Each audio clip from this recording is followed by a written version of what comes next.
Hello. Today is Thursday, March 21st, 2024, and I am Jason Shapiro with crowdedmarketreport.com. Just give you a little thoughts on today's markets and the closes.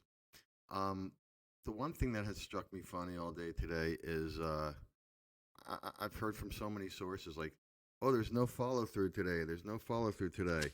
The Dow's up 270 points. The S&P's up 17 points, and Nasdaq's up 32 points.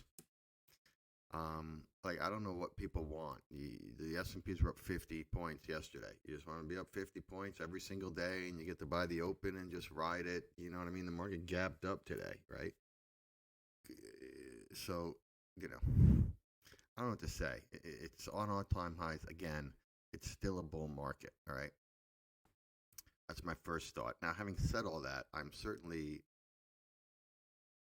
less bullish today than I was yesterday or the day before, because we're getting to a point now, I've been talking about this for a while, where people are getting out of the idea of where they were last year, which last year was all about the recession's coming, the recession's coming, the recession's coming.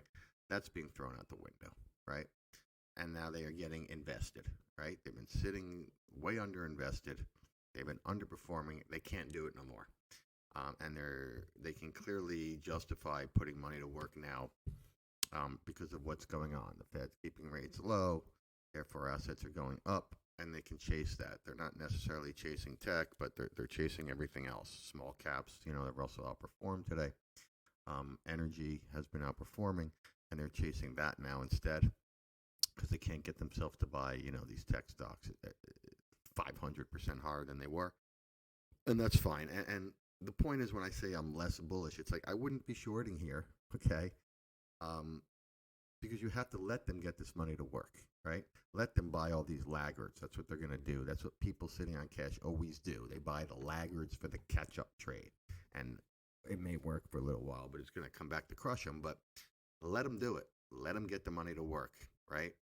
And then watch the tape, Had today closed down or something, I would say, okay, that's a different story. But it didn't close down. The Dow closed up, almost 300 points. That's not a down day, right? The S&P up 70 points, not a down day.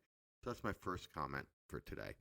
The second thing is silver. I thought was the most interesting market because in this idea of the Fed keeping rates lower and all assets going up, like gold and everything, silver was a dog today. Okay, it had a complete outside reversal day candle.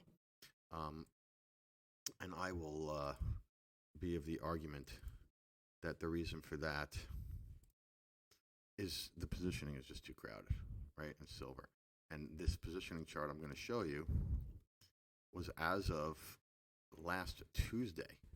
So, that was a week and 2 days ago, right? But you can see this positioning chart here, where specs are way too long, commercials way too short, and that's only going to be even more, I would bet, when the data comes out tomorrow. And that's why silver, I believe, is having a hard time going up here. So those are really my thoughts for today. Nothing huge there, but just my observations. Hope you enjoyed it. Hope you had a good day. Check us out on crowdedmarketreport.com. Thank you.